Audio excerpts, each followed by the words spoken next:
राधे राधे सबको। मेरो प्रिया प्रीतम को प्रणाम। श्री वृंदावन बिहारी महाराज को प्रणाम। श्री बांके बिहारी महाराज को प्रणाम। आज मैं आप लोग को श्री बांके बिहारी महाराज के बारे में थोड़ा सा बताऊंगी। श्री बांके बिहारी महाराज को स्वामी हरिदास ठाकुर जी ने प्रकट किया था, आज से 500 साल पहले। स्वामी हरिदास ठाकुर जी भगवान का बहुत बड़ा भक्त थे। स्वामी हरिदास ठाकुर जी ने लोगों तक भक्ति का रस पहुंचाया। स्वामी हरिदास ठाकुर जी चारों ओर सब जगह पे भक्ति का रस उन्होंने प्रचार किया। तो स्वामी हरिदास ठाकुर जी को संगीत का भी बहुत बड़ा गुरु माना जाता है। तानसेन का संगीत का गुरु स्वामी हरिदास ठाकुर जी थे। तो स्वामी हरिदास ठाकुर जी हर समय राधे गोविंद राधे गोविंद राधे कृष्णा ध्यान करते थे। तो एक समय स्वामी हरिदास जी निधिवन में श्री राधे गोविंद का ध्यान कर रहे थे, जप कर रहे थे। तो उस समय राधे गोविंद आया और स्वामी हरिदास ठाकुर जी की गोदी में बैठ गए। और स्वामी हरिदास जी प्रेम से, भाव से, खुशी से, आनंद से मुस्कुराया और कहा, मेरा तो उम्र हो गया, मैं आप दोनों को कैसे गोदी उठा पाऊंगा, मैं आप दोनों को कैसे ले पाऊंगा, आप दोनों का भार मैं कैसे उठा पाऊंगा। तो उस समय राधे गोविंद ने क्या किया, उस समय राधे गोविंद मिलकर एक हो गए और श्री बांके बिहारी जी का दिव्य रूप प्रभु ने धारण किया। तो इसी दिव्य रूप को हम लोग श्री बांके बिहारी जी कहते हैं। तो स्वामी हरिदास ठाकुर जी प्रभु की इस दिव्य रूप को गले लगाया और मंदिर में आके स्थापना किया, ताकि हम सब लोग प्रभु की इस दिव्य स्वरूप को दर्शन कर पाए। श्री बांके बिहारी जी का मूर्ति रूप कोई साधारण कारीगर से बना हुआ मूर्ति नहीं है, ये साक्षात प्रभु का दिव्य स्वरूप है, दिव्य स्वरूप है। श्री बांके बिहारी जी, श्री राधा रमन लाल जी, श्री राधा वल्लभ लाल जी, ये तीनों मूर्तियाँ प्रभु का साक्षात दिव्य रूप है, परम रूप है, परम ब्रह्म रूप है। ये तीनों मूर्तियाँ कोई साधारण कारीगर से बना हुआ मूर्ति नहीं है, ये तीनों मूर्तियाँ प्रभु का साक्षात दिव्य स्वरूप है, परम रूप है, परम ब्रह्म स्वरूप है। तो ये तीनों मूर्तियाँ मेरो जीवन प्राण, मेरो जीवन धन, मेरो प्राण धन, मेरो आत्मा, मेरो परमात्मा। तो श्री वृंदावन धाम में इसलिए बांके बिहारी जी को दर्शन को सबसे बड़ा महत्व दिया जाता है, सबसे बड़ा महत्व दिया जाता है। ये तीनों मूर्तियाँ मेरो जीवन धन, मेरो प्राण धन, मेरो आत्मा, मेरो परमात्मा। स्वामी हरिदास ठाकुर जी के चरणों में मेरो अनंत कोटि प्रणाम। श्री हरिदास श्री हरिदास श्री हरिदास, श्री हरिवंश श्री हरिवंश श्री हरिवंश। तो हम लोग तो सब वृंदावन धाम दर्शन करने के लिए जाते हैं। तो वृंदावन धाम दर्शन करने के बाद किसी को बहुत अच्छा लगता है, और कोई वृंदावन से आके कहते हैं, अरे वृंदावन तो पहले जैसा नहीं रहा, वृंदावन में सब कुछ परिवर्तन हो गया, वहाँ का माहौल पहले जैसा नहीं है, वातावरण खराब हो गया, पॉल्यूशन काफ़ी ज़्यादा बढ़ गया, चारों ओर गंदगी फैला हुआ है, यमुना नदी के पानी भी पहले जैसा नहीं रहा, पॉल्यूशन काफ़ी ज़्यादा बढ़ गया। तो चलो ये सब बात तो ठीक है, लेकिन पता है वृंदावन तो आज भी वही वृंदावन है, वृंदावन तो वृंदावन ही है, वृंदावन आज भी वही वृंदावन है।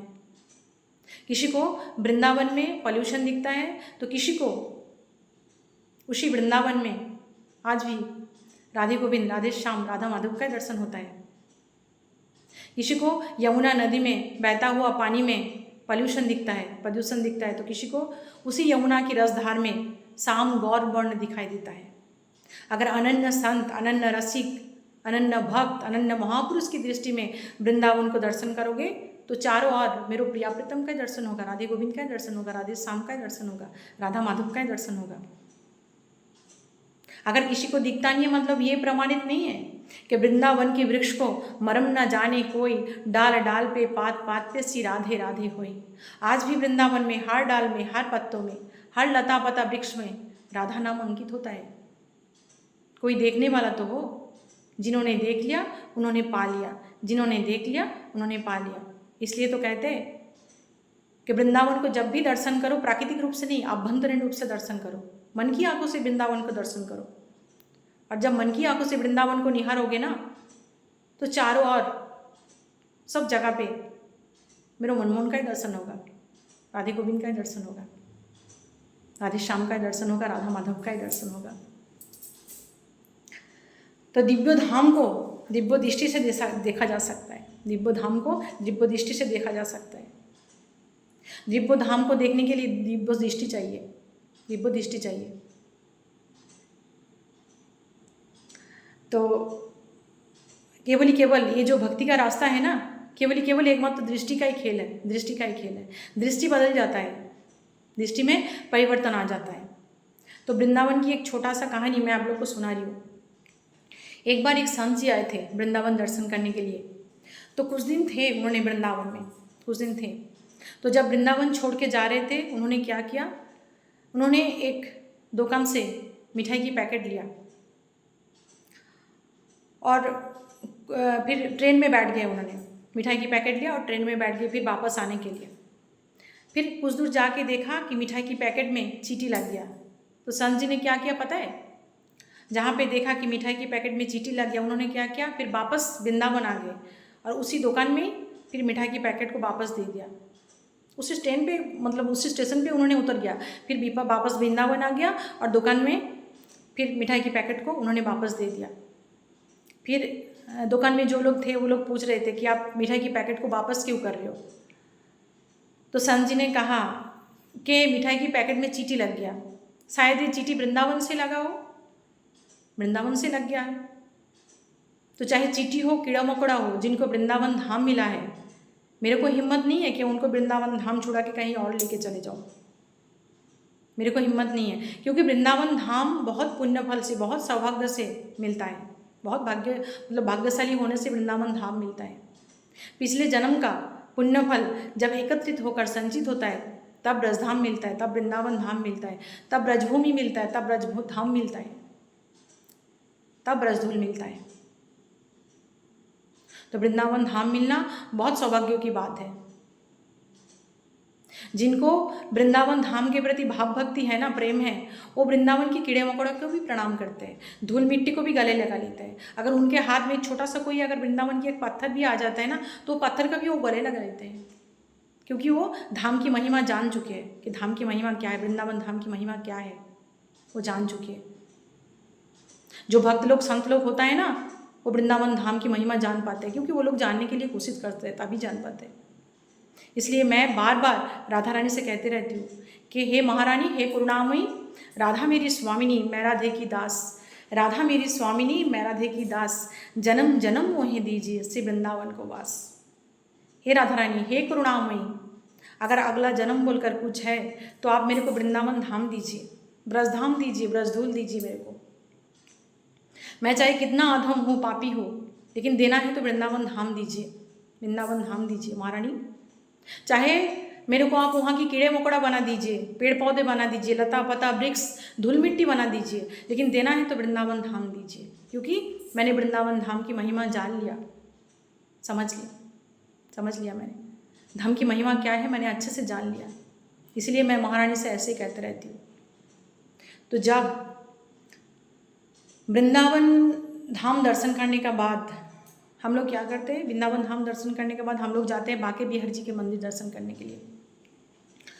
तो बांके बिहारी जी के मंदिर में बहुत भीड़ रहता है, हर समय बहुत भीड़ रहता है, हर समय। तो कोई बांके बिहारी जी के मंदिर से आके कहते हैं कि अरे वहाँ पे तो बहुत भीड़ होता है, पता नहीं कैसे बांके बिहारी जी को सब लोग दर्शन करते हैं। वहाँ पे जाके तो लगता है कि सांस बंद हो जाएगा, सांस रुक जाएगा, सांस फूल जाता है वहाँ पे जाके, कैसे सब लोग दर्शन करते हैं। कोई आके वहाँ से ऐसे कहते हैं। लेकिन जानते हो, जो भक्त लोग होते हैं ना, जैसे धाम में प्रवेश करते हैं, जैसे भक्त लोग धाम में प्रवेश करते हैं, उनको भीड़ का एहसास नहीं होता है। वो मेले में भी वहाँ पे जाके अकेले हो जाते हैं, मेले में भी अकेले हो जाते हैं। किसी को वहाँ पे जाके सांस बंद हो जाता है, सांस रुक जाता है, तो भक्त लोग वहाँ पे खुलकर सांस लेते हैं बांके बिहारी जी के सामने। और जब भक्त और भगवान एक दूसरे को देख लेते हैं ना, चाहे भक्त कितने भी पीछे रहे, बांके बिहारी जी भक्त को देख लेते हैं, बांके बिहारी जी भक्त को देख लेते हैं। और जब भक्त और भगवान एक दूसरे को देख लेते हैं ना, तब वहाँ पे एक अलग ही सिचुएशन प्रकट हो जाता है, एक अलग ही सिचुएशन शुरू हो जाता है, एक दिव्य भाव प्रकट हो जाता है वहाँ पे। वो सिचुएशन एक अलग ही सिचुएशन होता है, वो अनुभव एक अलग ही अनुभव होता है, वो भाव एक अलग ही भाव होता है, वो चाहत एक अलग ही चाहत होता है, वो प्रेम एक अलग ही प्रेम होता है, वो दृष्टि एक अलग ही दृष्टि होता है, वो दर्शन एक अलग ही दर्शन होता है।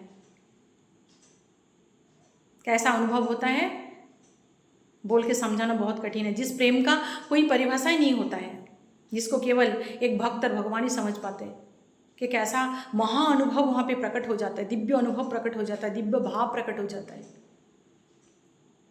जब भक्त का दोनों आँख और भगवान का दोनों आँख मिलकर एक हो जाता है, जब भक्त और भगवान मिलकर एक हो जाते हैं, तब वहाँ पे एक दिव्य भाव प्रकट होता है।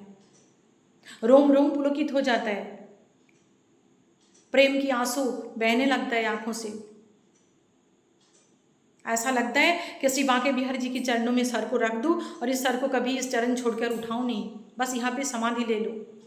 ऐसे मनोभाव प्रकट हो जाता है प्रभु के चरणों में जाके, उस बांके बिहारी जी की धाम में, जो केवल ही केवल भक्त और भगवान ही अनुभव कर पाते हैं। इसलिए एक भक्त प्रेमी पीछे से गाते रहते हैं बांके बिहारी जी के लिए, सुन लो मेरे साम सलोना, तुमने ही मुझ पर कर दिया टोना, मैं तो तेरे संग नैना लड़ी, बिहारी जी मैं कब की खड़ी, तेरी अखियाँ हैं जादूगरी, बिहारी जी मैं कब की खड़ी, सुन लो मेरे साम सलोना, तुमने ही मुझ पर कर दिया टोना, मैं तो तेरे संग नैना लड़ी, बिहारी जी मैं कब की खड़ी, तेरी अखियाँ हैं जादूगरी, बिहारी जी मैं कब की खड़ी। एक भक्त प्रेमी अपने प्रियतम के लिए पीछे से ऐसे गाते रहते हैं, प्रेम से, भाव से, खुशी से। ऐसे होता है वहाँ का सिचुएशन भक्त के साथ भगवान का। मैं वृंदावन कितना बार दर्शन किया, श्री बांके बिहारी जी का भी कितना बार दर्शन किया, फिर भी आज भी लगता है फिर कब मैं वृंदावन जाऊंगी, और एक बार श्री बांके बिहारी जी के पास कब मैं जाऊंगी, मेरे प्रियतम के पास मैं कब जाऊंगी, फिर कब ऐसा सिचुएशन प्रकट होगा, फिर कब मैं बांके बिहारी जी को और एक बार देखूंगी।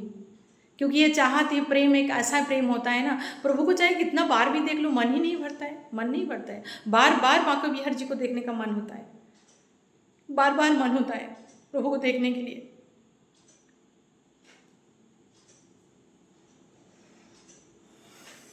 ऐसा सिचुएशन प्रकट हो जाता है उस जगह पे जाके, इसलिए लगता है फिर कब प्रभु को दर्शन करूंगी और एक बार कब फिर वृंदावन जाने का मौका मिलेगा।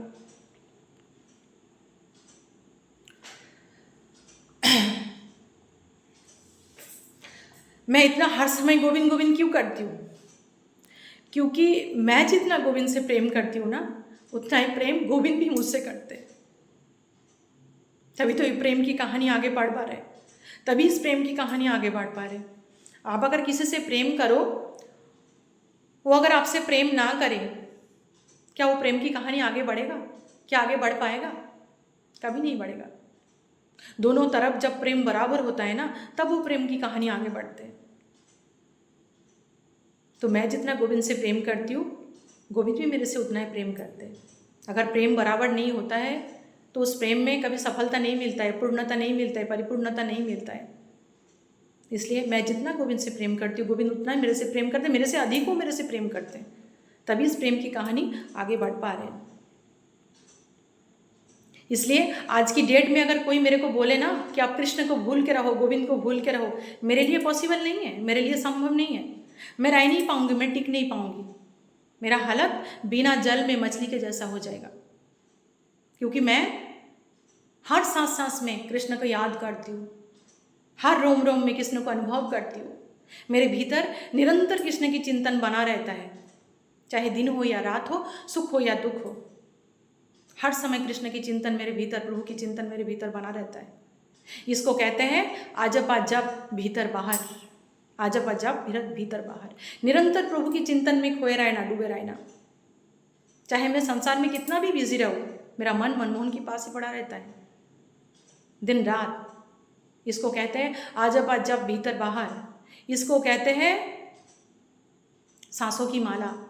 हर सांस में प्रभु को याद करना, हर सांस में एक भी सांस बिना ना बैठ जाए, ना कृष्ण को ना सोच के ना जाए, हर समय प्रभु को याद करना। इसको कहते हैं सांसों की माला, इसको कहते हैं शरणागति, इसको कहते हैं समर्पण, इसको कहते हैं जीवन की सबसे बड़ी प्राप्ति, और इसको कहते हैं भक्त और भगवान के साथ बीच का संबंध। इसको कहते हैं भक्त और भगवान में संबंध। ऐसे होता है एक भक्त के साथ भगवान का संबंध, इतना गहरा होता है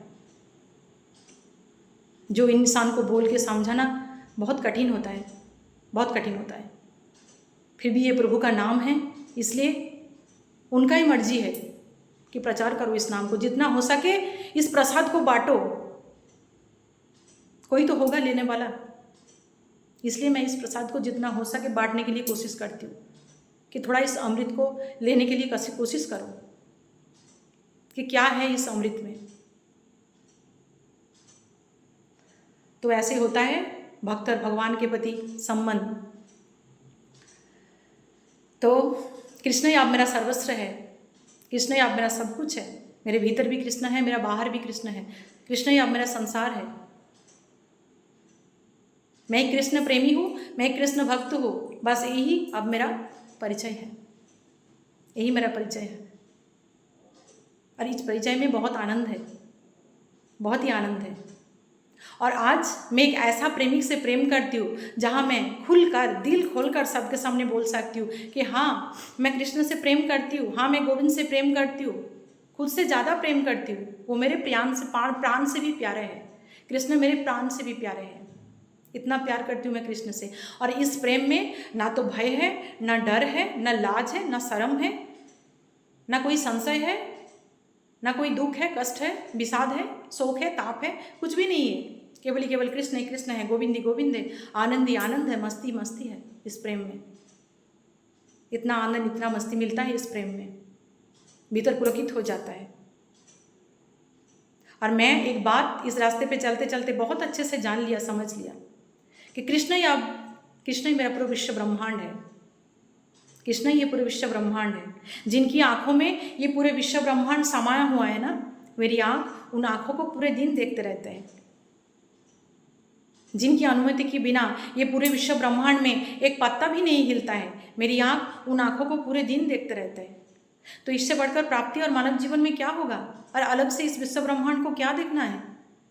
तो अब मैं इस विश्व ब्रह्मांड में कैसे जीऊँगी, किस तरीक़ा से रहूँगी, ये अब मेरी मर्जी नहीं है, ये अब उनकी मर्जी है। वो जैसे मेरे को रखेगा मैं ऐसे रहना चाहती हूँ। वो जिस मार्ग पर मेरे को लेके जाना चाहते हैं मैं उसी मार्ग पर जाना चाहती हूँ, चाहे वो सुख का मार्ग हो या दुख का मार्ग हो। मर्जी अब कृष्ण की है, मर्जी अब गोविंद की है। वो जैसे मेरे को रखेगा मैं ऐसे रहना चाहती हूँ। इसलिए तो कहते हैं कि जिनकी नजरों में मोहन समाए, वो नजर फिर तरसती नहीं है। ये तो प्रेम की बात है उधो, बंदगी तेरे बस की नहीं है। यहाँ सर दे के होते हैं सौदे, आशिकी इतनी सस्ती नहीं है। ये तो प्रेम की बात है उधो। ये प्रेम की बात है, केवल प्रेम की बात है।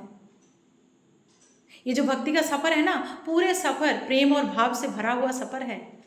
इसलिए एक भक्त प्रेमी को भी पता चलता है कि इस रास्ते पर कैसे चलना है, इस रास्ते पर कैसे जीना है। और इस रास्ते पर चलते चलते मैंने एक बात बहुत अच्छे से जान लिया कि जगत की मस्ती तो भाई जगतपति के पास ही मिलता है, जगत की मस्ती जगतपति के पास ही मिलता है।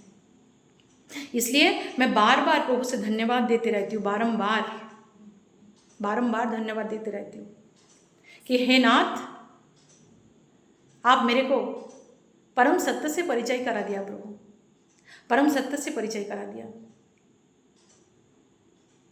जिस परम सत्य को इंसान आखिरी सांस तक जान नहीं पाते, अंतिम सांस तक जान नहीं पाते, समझ नहीं पाते, जिस कारण से इंसान को बार बार सुख दुख की चक्कर करना पड़ता है, जन्म मरण की चक्कर करना पड़ता है। उस परम सत्य से प्रभु आपने मेरे को परिचय करा दिया, मैंने जान लिया।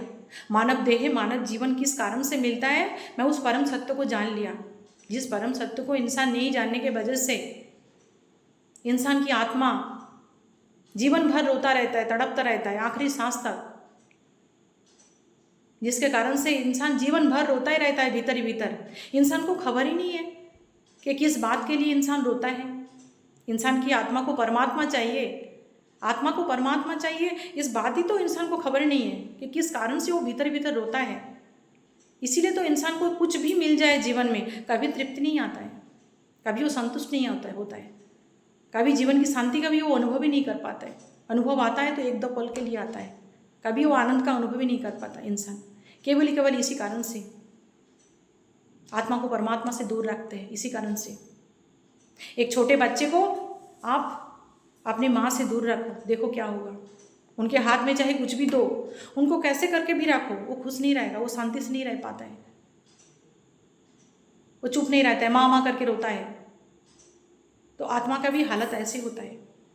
इसलिए तो आत्मा को कितना कुछ देते रहो जीवन भर, ये कभी तृप्त नहीं होता है, ये कभी संतुष्टि नहीं हो पाता है जब तक इसको परमात्मा के सानिध्य में नहीं लेके जाओगे। जब तक प्रभु की सानिध्य में नहीं लेके जाओगे ये तृप्त मतलब संतुष्ट नहीं होगा, कभी नहीं होगा, ये कभी शांत नहीं होगा। इसको परमात्मा चाहिए, इस आत्मा को परमात्मा चाहिए। तो परमात्मा के पास लेके जाओ, प्रभु के पास लेके जाओ, देखो कितना शांति मिलेगा, कितना तृप्ति मिलेगा। इसको परमात्मा चाहिए। सब कुछ करो जीवन में, सब कुछ करते हुए भी इनको परमात्मा के सानिध्य में कभी कभी लेके जाओ, देखो कितना तृप्त हो जाएगा आत्मा, कितना संतुष्ट हो जाएगा भीतर ही भीतर, कितना शांति महसूस होगा आपको। तो हे नाथ, मैं बार बार प्रभु को धन्यवाद इस कारण से देती हूँ कि प्रभु आपने मेरे को जीवन की परम सत्य से परिचय करा दिया। प्रभु हे नाथ, हे मायापति, आपने मेरे को माया से बचा लिया। इस माया मोह नाम की माया से आपने मेरे को बचा लिया। इस माया मोह की जाल, इस माया मोह की चक्रव्यूह एक ऐसा चक्रव्यूह है, इंसान इसमें जितना फंसता है और फंसता चला जाता है। तो हे मायापति, आपने मेरे को माया से बचा लिया। प्रभु इस माया मोह चक्रव्यूह से निकलना हमारा बस की बात नहीं है, हम नहीं निकल पाएंगे इससे। जब तक आपकी कृपा दृष्टि हमारे ऊपर नहीं पड़ेगा तब तक हम निकल नहीं पाएंगे। आपकी कृपा दृष्टि मेरे ऊपर पड़ा तभी तो मैं इतना गोविंद गोविंद कृष्ण कृष्ण सत्य की ओर जा रही हूँ। इसलिए आपको छोड़ के रहना मेरे लिए अब पॉसिबल नहीं है। मेरा हालत सच में बिना जल की मछली के जैसा हो जाएगा। जहाँ कृष्ण है वहाँ मैं वहाँ ही हूँ। अभी कृष्ण अब मेरा सर्वस्व है, सब कुछ है। तो इसलिए बार बार मैं गोविंद से धन्यवाद देती रहती हूँ, गोविंद को। इसके साथ मैं और एक बात के लिए अपने आप को बहुत भाग्यशाली मानती हूँ, बहुत भाग्यशाली मानती हूँ। करुणामयी को बार बार प्रणाम करते रहती हूँ, बारंबार धन्यवाद देती हूँ मैं करुणामयी को, क्योंकि मैं आज जिस संसार से हूँ, जिस परिवार में हूँ, मेरे परिवार में सारे व्यक्ति राधा रानी को बहुत मानते हैं। सिर्फ मानते नहीं है, बहुत मानते हैं। मेरे घर में ना तो गुड मॉर्निंग चलता है ना तो गुड नाइट चलता है। राधे राधे से मॉर्निंग शुरू होता है, राधे राधे से नाइट खत्म होता है। तो जब पूरे परिवार का साथ एकत्रित होकर मिलता है तब एक परिवार में, एक घर में ऐसे माहौल बन पाता है। तो ये भी करुणामयी की मेरे परिवार के प्रति, मेरे प्रति एक बहुत बड़ी कृपा है, बहुत बड़ी कृपा है। तो करुणामयी के चरणों में मेरे अनंत कोटि प्रणाम। तो जो मैं अब आप लोग को बोल रही थी, थोड़ा बांके बिहारी जी के दर्शन के बारे में, अनुभव तो बताना कठिन है, फिर भी मैं कोशिश करूँगी एक भक्त हृदय में क्या भाव प्रकट होता है। 2-4 लाइन बताऊँगी, बहुत ध्यान से सुनना, बहुत गहराई है इस बात पर। हरे कृष्ण सदा कहते कहते मन चाहे जहाँ वहाँ घूमा करो। मधुमोहन रूप रस पी करके उनमें उन्मत्त हो रूमा करो। हे मन मंदिर में बिठला के तुझे मन मंदिर में बिठला के तुझे, पद तेरे निरंतर चूमा करूं। हे अति सुंदर बेस ब्रजेश तेरा, जहाँ रोम ही रोम में रूमा करूं। हे मन मंदिर में बिठला के तुझे, पद तेरे निरंतर चूमा करूं। दिल खो गया, दिल खो गया, दिल खो गया, दिल खो गया। बाके बिहारी सी वृंदावन में, हाय मेरा दिल खो गया। बाके बिहारी सी वृंदावन में, हाय मेरा दिल खो गया। दिल खो गया, दिल खो गया, दिल खो गया, दिल खो गया। बाके बिहारी सी वृंदावन में, हाय मेरा दिल खो गया। यहाँ जमुना किनारा है, श्रीनिधि वन प्यारा है। कण कण में बिहारी जी, यहाँ तेरा नजारा है। यहाँ यमुना किनारा है, श्रीनिधि वन प्यारा है। कण कण में बिहारी जी, यहाँ तेरा नजारा है। दिल खो गया, दिल खो गया, दिल खो गया, दिल खो गया। बाके बिहारी सी वृंदावन में, हाय मेरा दिल खो गया। बाके बिहारी सी वृंदावन में, हाय मेरा दिल खो गया। होता निकरास यहाँ संतों का वास, यहाँ सदा भाव और भक्ति का होता एहसास। यहाँ होता निकरास यहाँ संतों का वास, यहाँ सदा भाव और भक्ति का होता एहसास। यहाँ दिल खो गया, दिल खो गया, दिल खो गया, दिल खो गया। बाके बिहारी सी वृंदावन में, हाय मेरा दिल खो गया। बाके बिहारी सी वृंदावन में, हाय मेरा दिल खो गया। देखा जब से तुमको मैं हो गया दीवाना, नहीं होश रहा मुझ में, हुआ खुद से बेगाना। देखा जब से तुमको मैं हो गया दीवाना, नहीं होश रहा मुझ में, हुआ खुद से बेगाना। इसलिए दिल खो गया, दिल खो गया, दिल खो गया, दिल खो गया। बाके बिहारी सी वृंदावन में, हाय मेरा दिल खो गया। कहीं चित्र विचित्र प्यारे, नहीं दिल से न बिसराना। पागल बस तेरा है, हर जन्म में अपनाना। कहीं चित्र विचित्र प्यारे, नहीं दिल से न बिसराना। पागल बस तेरा है, हर जन्म में अपनाना। दिल खो गया, दिल खो गया, दिल खो गया, दिल खो गया। बाके बिहारी से वृंदावन में, हाय मेरा दिल खो गया। बाके बिहारी से वृंदावन में, हाय मेरा दिल खो गया। बाके बिहारी से वृंदावन में।